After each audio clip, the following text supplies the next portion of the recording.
अंधकार का खेल। तीसरा राउंड। इस राउंड का नाम है 5 सील, एक सज्जा। इस खेल में इस्तेमाल होंगे 15 कार्ड, जिनमें होंगे 4 जाने पहचाने suit, hearts, diamonds, clubs, spades, हर सूट से 3 कार्ड। इसके अलावा एक स्पेशल डेमन कार्ड भी होगा।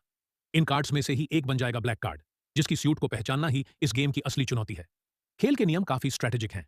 बाकी कार्ड्स में से 2 प्लेयर्स को दिए जाएंगे 3-3 कार्ड, जो होंगे उनके इकलौते क्लू। वे बारी बारी से ब्लैक कार्ड की सूट गेस करेंगे। जो पहले सही जवाब देगा उसे मिलेगा 1 पॉइंट।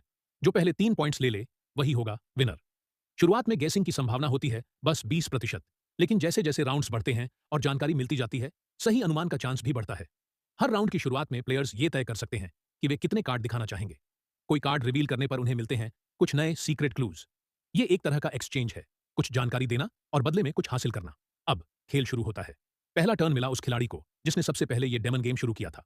चौंकाने वाली बात यह थी कि उसने बिना कोई कार्ड दिखाए सीधे बोल दिया, ब्लैक कार्ड की सूट है क्लब्स।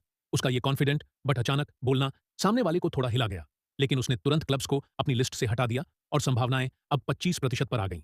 पर सवाल ये उठता है, उसने कार्ड क्यों नहीं दिखाए? क्या ये चाल थी, या फिर उसके हाथ में तीनों कार्ड एक ही सूट के थे? अगर ऐसा है तो वो अपने सूट और क्लब्स को हटाकर सीधे 33% संभावना तक आ गया था, जो उसकी तरफ से एक स्मार्ट मूव था। दूसरे खिलाड़ी के हाथ में थे एक हार्ट और 2 डायमंड्स। क्लब्स तो पहले ही एलिमिनेट हो चुका था। अब मान लिया जाए कि पहले खिलाड़ी के पास तीनों डेमन कार्ड्स थे, तो ब्लैक कार्ड डेमन नहीं हो सकता। टेबल पर 2 डायमंड्स थे, एक उसके हाथ में, तो डायमंड्स भी अब बाहर।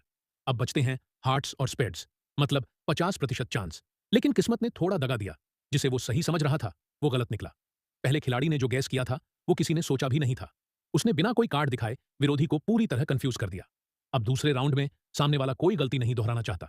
वो लेकर आया एक पेन और एक नोटबुक। इस बार हर चीज का हिसाब पक्का रहेगा, और उसकी एक खास ताकत भी है। वो 1 मिनट के लिए किसी भी चीज को स्थिर कर सकता है।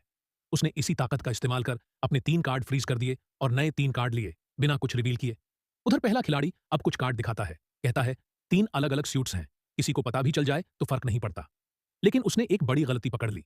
विरोधी ने कार्ड्स दिखाते वक्त सिर्फ एक घुमाया, बाकी 2 नहीं।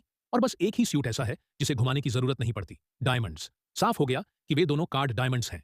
अब उसका शक और पुख्ता हुआ, सामने वाला कुछ जरूरी छिपा रहा है। उसने मान लिया कि विरोधी के पास पहले तीनों क्लब्स रहे होंगे। फिर टेबल पर 3 डायमंड्स, स्पेड्स पहले ही गलत, बचता है सिर्फ डेमन। उसने कहा, सही जवाब डेमन। लेकिन तब तक 1 मिनट खत्म हो चुका था। सामने वाला मुस्कुराया, क्योंकि उसके पास कोई डायमंड था ही नहीं। उसने जो 3 कार्ड फ्रीज किए थे वो पूरी तरह बेकार थे। उसने कुछ लिखा भी नहीं, बस एक एक्टिंग थी।